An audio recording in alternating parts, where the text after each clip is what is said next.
Hola. Buenas tardes, bienvenidos a todos. Ya estamos acabando, pero gracias por la invitación a este módulo.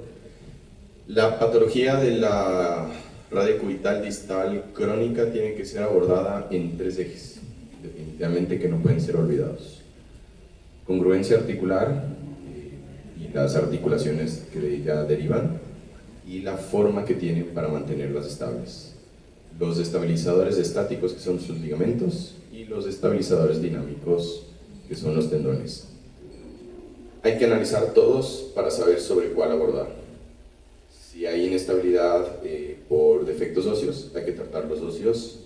Si hay ligamentarios, habrá que hacer los ligamentarios, de los cuales se derivan varios, tanto el fibrocartílago, los ligamentos radiocubitales y los adicionales que ya han sido descritos recientemente como la banda oblicua distal. Todos esos hay que tomarlos en cuenta porque la inestabilidad crónica puede afectar a todos a la vez, y si se hace solo uno, fracasa; si se hacen solo dos, igual fracasa. Entonces hay que abordarlos todos para tener un éxito en el tratamiento de la inestabilidad de la radiocubital distal crónica. Hernán, ¿tú reparas de forma artroscópica? No, yo lo hago a cielo abierto. Normalmente, como decía Gabriel, trato de tratar los 3 ejes. Creo que hoy en día se le da mucha importancia a la banda oblicua distal, tratar de reparar, de simular una reparación de ella, pero creo que hay que ver los 3 ejes. Pero son de difícil tratamiento, sin duda, es un gran desafío para cualquier cirujano. Por eso hay que saber bien qué campo tenemos y qué es lo que uno puede llegar a hacer como para resolver. ¿Cómo es tu estadística con la radiocubital distal? No, tengo pocos casos, sinceramente, y al principio me fue mal y después fui mejorando, pero no he hecho muchos casos, sinceramente. Creo que en los casos que me fue mal fue por falta de conocimiento, de entender un poco la biomecánica de la radiocubital distal y qué es lo que me faltó reparar. Y después, en los pocos casos que hice últimamente, creo que me está yendo un poco mejor. Bueno, a mí siempre me fue mal con las primeras, ¿sí? Estas son las técnicas clásicas, y las técnicas clásicas para la reparación de la radiocubital distal crónicas tienen sus limitaciones, ¿sí? No hay una técnica perfecta. Dado que las técnicas clásicas dependen de tejidos frecuentemente degenerados y presentan limitaciones en la estabilidad, los estudios actuales, lo que ya mencionamos, han impulsado el interés en la banda oblicua distal como un estabilizador que no está sujeto a estas restricciones. Es decir, vamos a hacer una reparación extracapsular de una lesión intracapsular. Bien. En cuanto a la evidencia de la biomecánica, hay unos estudios actuales de Hohenberger y de Thomsen, donde ellos ven que la banda oblicua distal es un estabilizador secundario relevante de la articulación radiocubital distal, y su reconstrucción mediante sistemas de suspensión mejora la estabilidad rotacional y la traslacional. Hernán, ¿tú has reparado la banda oblicua distal? En los últimos casos sí, pero con el sistema endobotón. Y la verdad que tengo 2 casos, sinceramente, y los estoy esperando. ¿Y cuando lo pones el sistema endobotón, en qué posición lo pones? Normalmente voy de radial, obviamente desde el cúbito hacia distal del radio, y en posición neutra. ¿Tú le pones algún injerto o únicamente le pones el...? No, solo endobotón. No tengo experiencia con ningún tipo de injerto. ¿Y Gabriel? Cuando pusiste este sistema, ¿tuviste que reparar algo previamente o solo lo usaste único? No, fibrocartílago. O sea, preparaste el fibrocartílago y la banda oblicua porque fue insuficiente el fibrocartílago cuando lo hiciste. Gabriel, ¿has utilizado? Afortunadamente no he tenido que usarlos porque fui abordando los ejes que había mencionado, y al probar la estabilidad fue suficiente para no tener que llegar a la banda oblicua distal, que es lo que sugieren los estudios, que una vez que pasas los niveles óseos, ligamentarios y estabilizadores secundarios tendinosos, tienes que hacer uso de los secundarios como la banda oblicua. Pero en el caso de que estén fibrosados. No he tenido los casos para hacerlo, honestamente. Doctor Martínez. Igual que Hernán, estamos en el mismo servicio, así que... Gracias, Hernán. Perfecto. Bueno, este es un estudio biomecánico, ¿sí? Donde muestra la banda oblicua, la reconstrucción de la banda oblicua distal con un botón cortical y con un injerto tendinoso. Así tú lo pones, Hernán. Bueno, tampoco puse mucho, sinceramente, pero bueno, he leído la técnica y he hecho eso. Bueno, en este estudio se ve que reproduce el vector de la banda oblicua distal seccionada. La fijación es más rígida, hay menor traslación y mayor control rotacional de la articulación radiocubital distal. Hay una menor laxitud regional, la reproducción es más fiel del compartimento ligamentoso y mejora la estabilidad de la banda oblicua distal, pero es inferior a la banda oblicua distal nativa por fatiga del material. Entonces, en este estudio ellos encuentran de que hay una estabilidad, ¿sí?, bastante buena, pero con el tiempo se fatiga el material.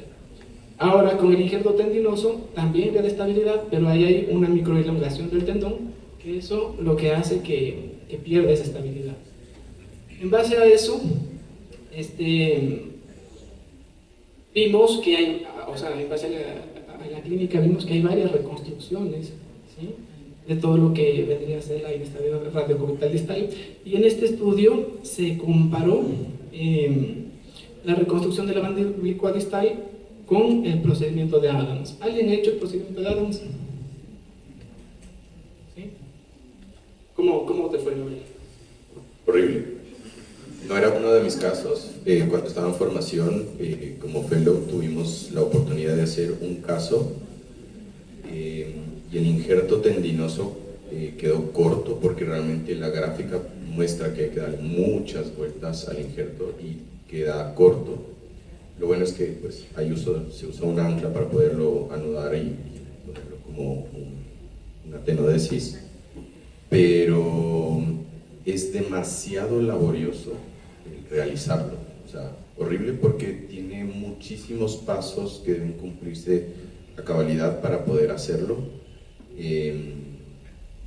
Pues es la única experiencia que tengo con el Adams. Más bien he hecho uno que no sé si lo conozcan, si lo han visto, lo han escuchado, que se llama Hullenschein, que es la utilización del hemitendón del extensor cubital del carpo a través de la cabeza del cúbito para que sea un estabilizador activo y dinámico de la cabeza.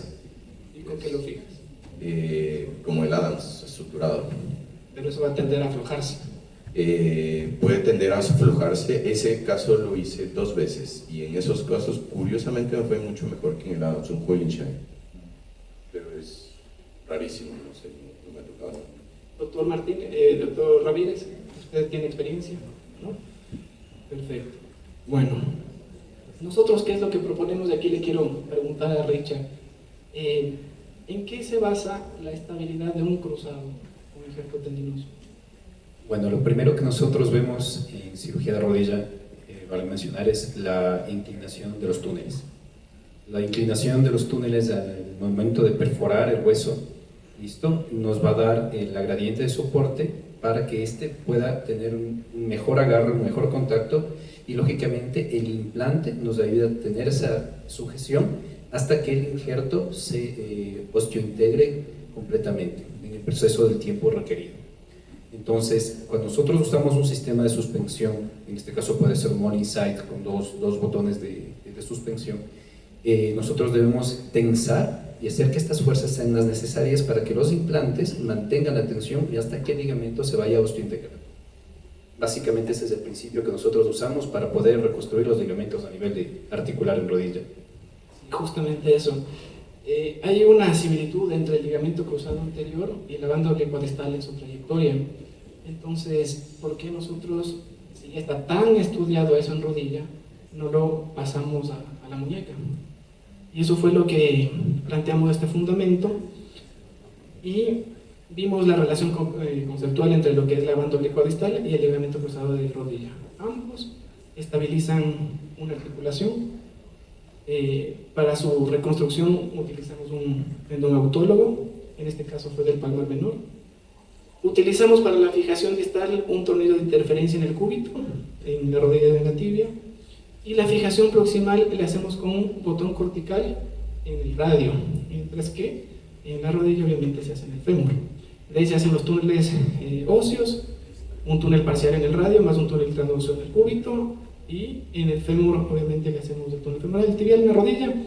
La rigidez inicial es alta por fijación híbrida, así mismo como el ligamento cruzado anterior, y la integración biológica sería por ligamentización. Prácticamente se aplicaría el mismo concepto. ¿Tú qué opinas de esto, Richard? ¿Se puede reproducir? ¿Hacer algo que es grande en algo más pequeño? Sí, o sea, si hablamos en términos de teoría técnica, sí, es muy reproducible. Estamos usando el mismo principio, botón de interferencia, sistema de suspensión, un injerto autólogo, túneles. La biología está ahí. Lo que habría que esperar es la ligamentización, la osteointegración que tendría el ligamento en este caso. Pero sí hay un factor que probablemente vamos variando con respecto a la rodilla. La rodilla completa movimientos de flexo-extensión y una rotación mínima. En el caso de la radiocubital distal tenemos una pronosupinación un poco más activa y está extrínseca a mayor cantidad de micromovimientos. Lógicamente una articulación es de carga, la otra es de movilidad, pero también puede transformarse en carga y habría que verlo cómo funcionaría con respecto al tiempo. O sea, no podría decir algo a futuro, pero funcionalmente, en teoría, funcionaría. Marcelo, ¿qué opinas?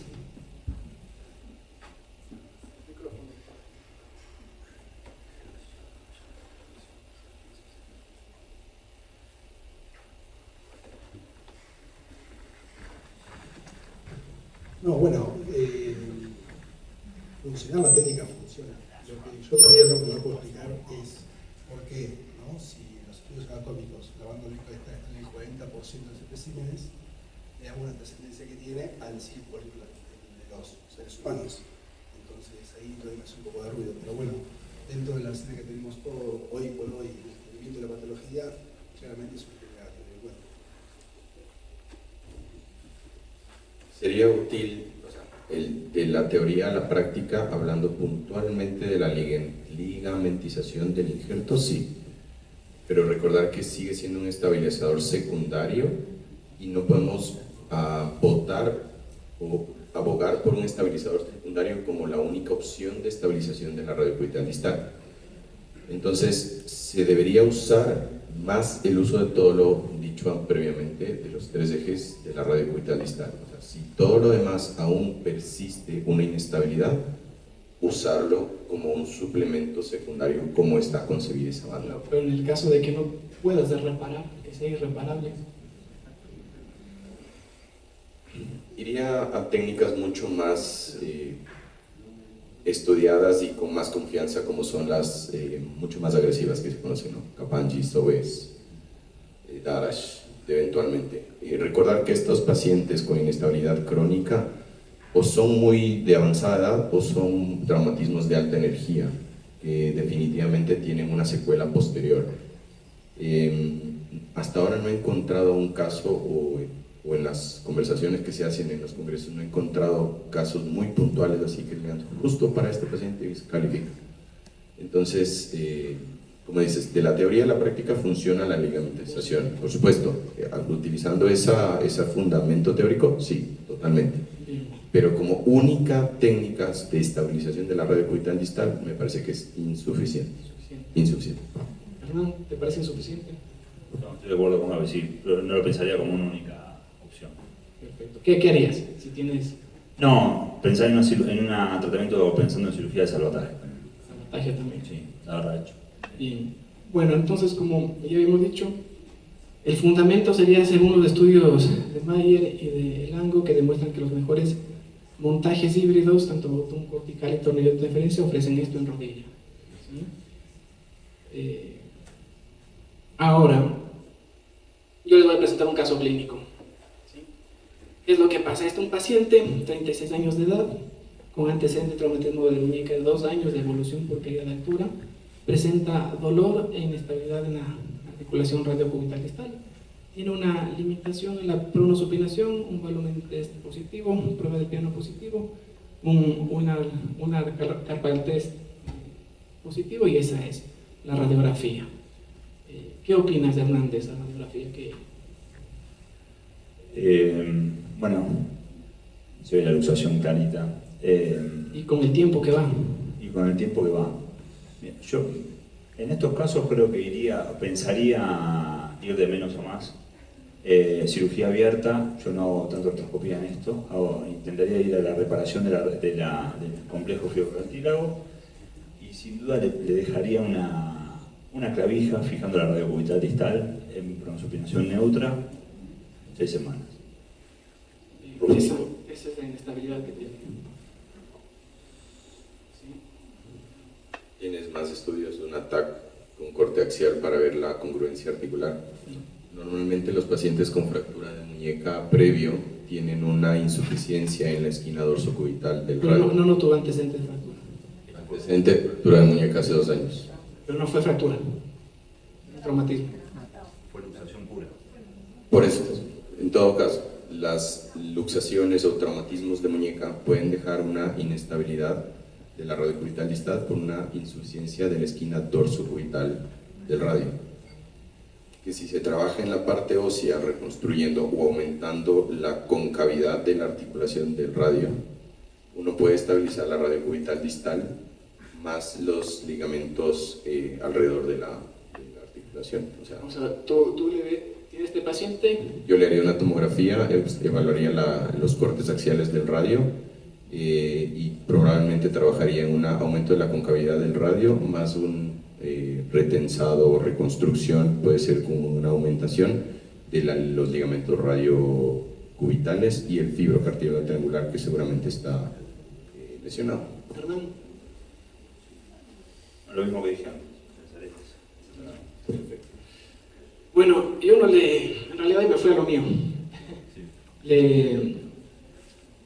Le saqué un injerto del palmar menor y reconstruí la banda oblicua distal, pero con un sistema similar a cómo se reconstruía un ligamento cruzado, bajo esos principios, ¿sí? Entonces, bueno, luego vamos a mostrarle cómo les hice rápidamente, pero estos son los resultados finales del paciente. El complejo fibrocartílago no le hiciste No lo toqué ningún gesto, nada. totalmente. Fuiste directo a la banda oblicua. Extraarticular. Esta es la movilidad del paciente. Y bueno, ahí podemos ver tanto la flexión y la extensión. Entonces, ¿por qué hice todo esto? Por el tema de que a mí no me ha ido muy bien con las reparaciones anatómicas de la radiocubital distal y me puse a investigar todo el tema de lo que vendría a ser la banda oblicua distal, y como he tenido cierto tipo de relación con la artroscopía de rodilla, me pareció por qué no reproducir esto a una escala menor. Entonces, esos fueron los resultados. Obviamente hay mucho por estudiar todavía, pero es uno de los pocos pacientes que tienen un resultado satisfactorio. Obviamente hay que hacer el estudio, el seguimiento, pero esos son resultados de haber hecho esto, ¿sí? Entonces la conclusión es que el montaje híbrido en la reconstrucción de la banda oblicua distal combina fijación cortical estable y comprensión del injerto, logrando mayor rigidez inicial, menor microelongación y mejores condiciones de integración. Al reproducir un compartimento tensional más cercano al de un ligamento, ofrece una reconstrucción de la banda oblicua distal más estable y funcional. Esas son mis conclusiones y me gustaría que el doctor Martínez me la critique en realidad.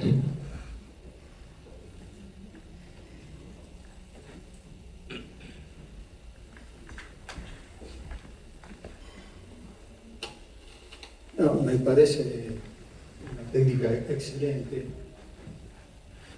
La duda que a mí me queda es cuánto perdura esto en el tiempo, ¿no? Si esto va a pasar la prueba del tiempo. Porque muchos pacientes les haces una técnica con hemitendón, con cubital y demás, y van muy bien, y te vienen a ver después, años después, y no tienen dolor y vienen por otra cosa, y vos le revisás la muñeca y ves que tiene una subluxación dorsal, es decir, como que después se afloja y se reproduce, pero ya sin tanta sintomatología. Si esto resuelve esta patología, me parece excepcional. El tema es de que acá cuando hicieron este estudio, donde es un estudio anatómico, no es cadavérico, ahí vieron que el problema de hacer las reconstrucciones solo con tendón genera eso, esas microelongaciones y esa inestabilidad. Entonces, como en rodilla ya está tan demostrada la ligamentización, pasar eso a una muñeca, habría que ver en el tiempo si tiene el mismo resultado. Teóricamente Tendría que funcionar. Teóricamente sí. Bueno, entonces ahora sí. Yo tengo una pregunta. El paciente tiene 36 años, ¿no? ¿A qué se dedica el paciente? Operador manual. Pero, trabaja en una oficina. Claro, porque me llama la atención el tipo de demanda funcional que pueda tener también y el tema de si hace actividad deportiva o no, por lo que decía el doctor de cuánto va a durar la cirugía, porque eso también puede tener mucho que ver. Nosotros en mi hospital, por ejemplo, nos llegan muchos bomberos con este tipo de lesión. Entonces, si de repente él regresa pronto a su actividad bomberil, se hace pedazo en la mano en menos de un año. Entonces, pero si es oficinista, puede que no tenga tanto.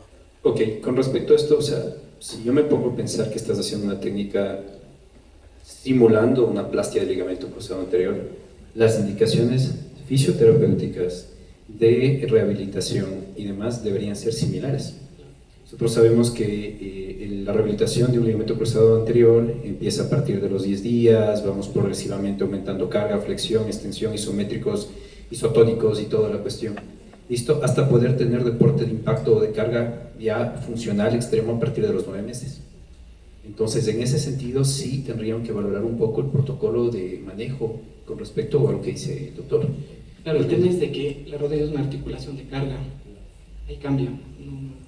No sería la misma. Y ese es el punto, o sea, valorar el tipo de paciente para realizar el procedimiento. Si yo tengo un paciente que practica deportes de pesas, de halterofilia, como dice un bombero o alguna cuestión, por temas laborales muy difícilmente va a poder restringir esto, salvo el caso que dentro de su empresa o su trabajo lo permitieran hacer. No, sí, pero muy aparte de que dieran el ok, supongamos que ya le hizo todo el protocolo, que ya hayan adaptado, ¿no? Y que ya tiene reintegro laboral. El paciente, a lo que el doctor le diga, ya puede hacer su actividad laboral, al día siguiente se va a sacar el aire, si es bombero, se va 100% carga esa mano. No va a suceder nada si se aplica el de principio y esto se ligamentiza como tiene que ligamentizar. Acuérdate que después de una plástica, un ligamento cruzado anterior, esquina posterolateral, medial y demás, tú mandas a un futbolista a jugar, mandas a un deportista a hacer deporte. Y no es que al siguiente día pasó algo, no, o sea, se supone que eso lo estás haciendo para reconstruir la anatomía, recuperar la biología, recuperar funcionalidad, listo, e integración funcional al paciente. O sea, no tendría nada que ver si tú cumples todos los procesos. Es que no tengo problema con eso, lo que digo es que a partir de ese momento es que en realidad vamos a hacer la prueba del tiempo. O sea, a partir de ese día sabemos la prueba del tiempo. Lo que queremos aquí es dar el principio de cómo funciona un ligamento cruzado que ya está comprobado en una muñeca. Eso sabremos en el tiempo. Y me encanta, obviamente. a mí me encanta el concepto de la adaptación y por eso pregunto, cuando se adapte el primer día, la adaptación del tiempo, porque en verdad vamos a ver, porque esa es la prueba de fuego. No, es que este es un sistema híbrido. A mí me parece excelente el sistema, porque el cruzado anterior tiene cantidades de fracasos y está diseñado para que, o sea, no lo va a dejar de hacer porque un paciente recibe, para eso existe la revisión. Y en la prueba del tiempo ha pasado montones de diferentes técnicas, double bundle, large, semitendinoso y gracili, HTH. O sea, esto está por estudiarlo y está abriendo una puerta a una nueva tendencia y simplemente está ver la curva en el tiempo y me parece sumamente innovador. Yo te felicito, la parte biomecánica se ve fabulosa, incluso podríamos ver qué pasa probando sistemas más chiquitos, porque la carga va a ser menor que una rodilla, entonces me supongo que el tornillo no va a ser igual que el de la tibia. Y además de eso, es más chiquito, exacto, y podría haber hasta con fiber wire, de repente como simulando un large. O sea que esto abriría una nueva puerta a una técnica más que me parece súper innovador y muy bueno, te felicito. ¿Alguna pregunta que alguien tenga? Sí, claro. A mí lo que me da miedo es que la rodilla por ahí soporta lo que es la carga y el antebrazo tiene que resistir lo que es la pronosupinación. Entonces, por ahí biomecánicamente... En el estudio, solamente con el botón cortical, se ve que soporta bien, pero hay fatiga del material. Claro.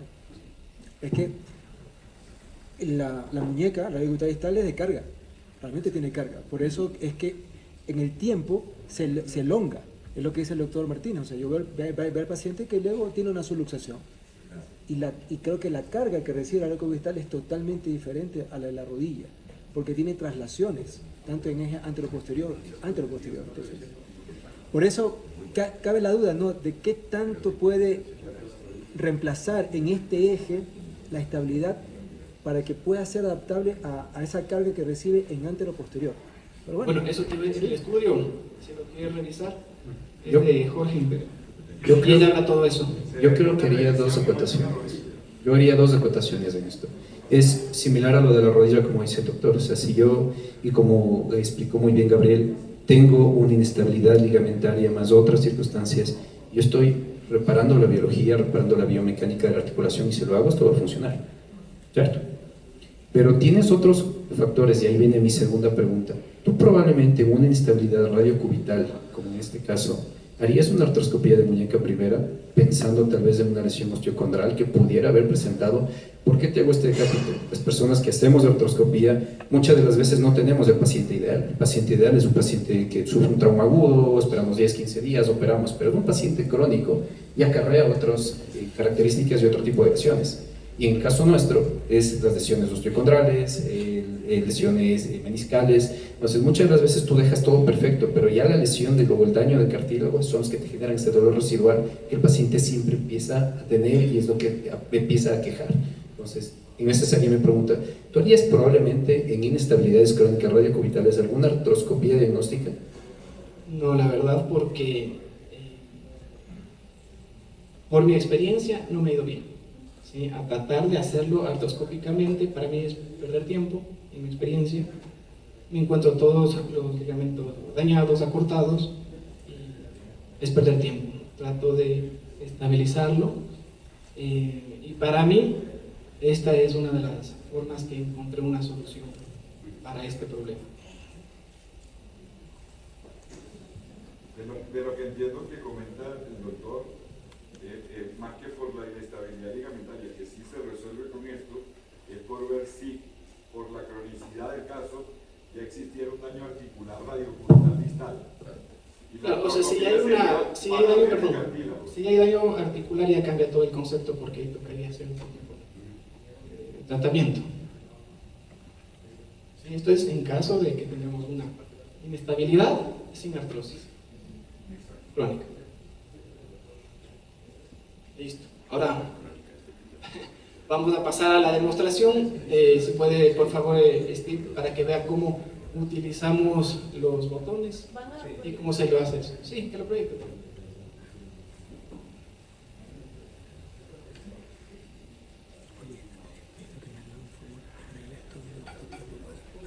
¿Alguna otra persona que quiera comentar? Doctor Moyano, ¿qué opina? Usted que le llega de todo. Me parece una técnica innovadora. Pienso que tal vez puede haber buenos resultados, habrá que estudiarlo un poquito más, pero sería una alternativa que daría una solución a muchos problemas que no han dado buenos resultados con las técnicas convencionales. O sea, sí dan buenos resultados, el tema es que a mí no me han dado.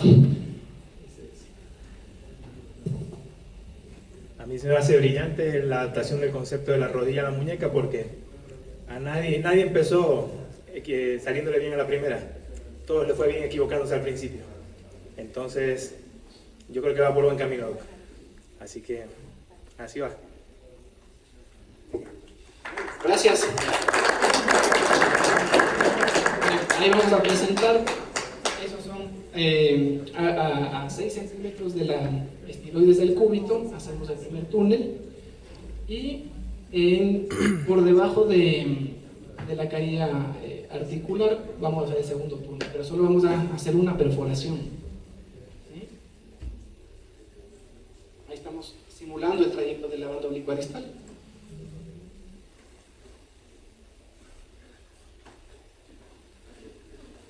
Una vez que ya hacemos la perforación de un solo túnel, obviamente vamos a preparar el injerto. Sacamos injerto de palmar menor.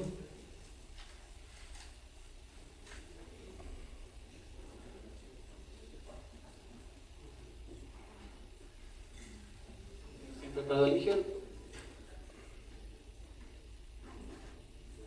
Tal cual como un LSA, lo pasamos.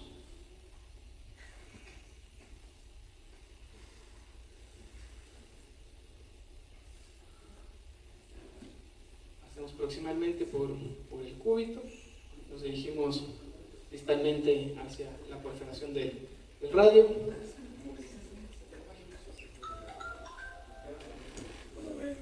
Ahí seguimos.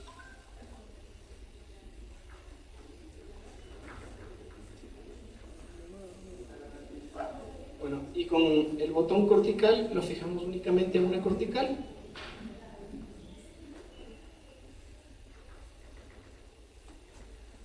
Todo esto lo hacemos bajo intensificador de imagen, ¿no?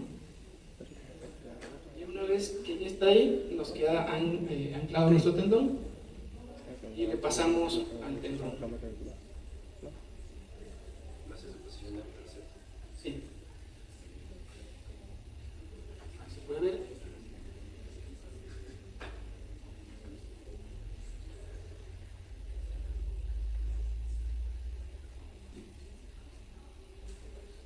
Prácticamente estamos haciendo solo la reconstrucción de la banda oblicua distal, ¿no?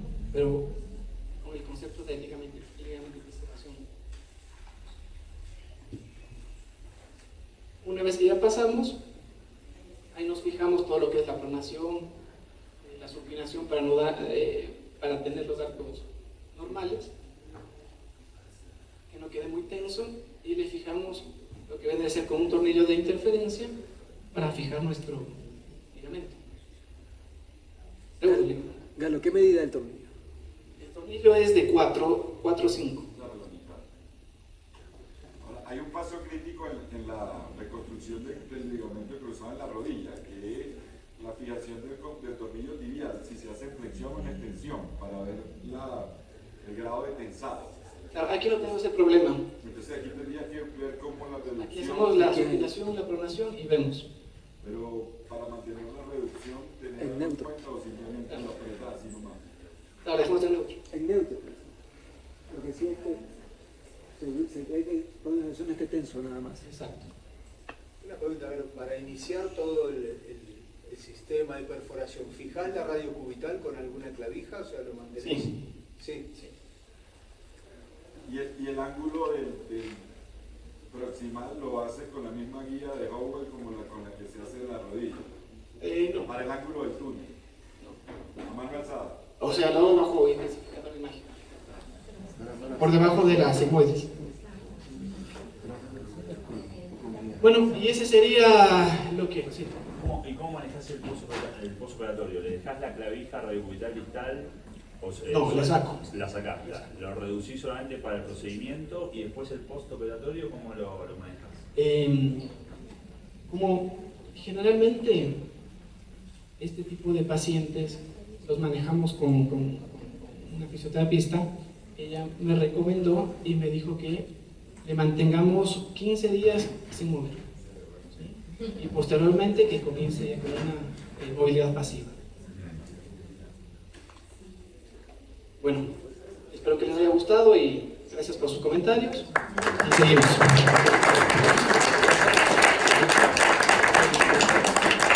Ahora vienen los casos clínicos, ¿sí? Por favor que pase el caso clínico del doctor Aguirre.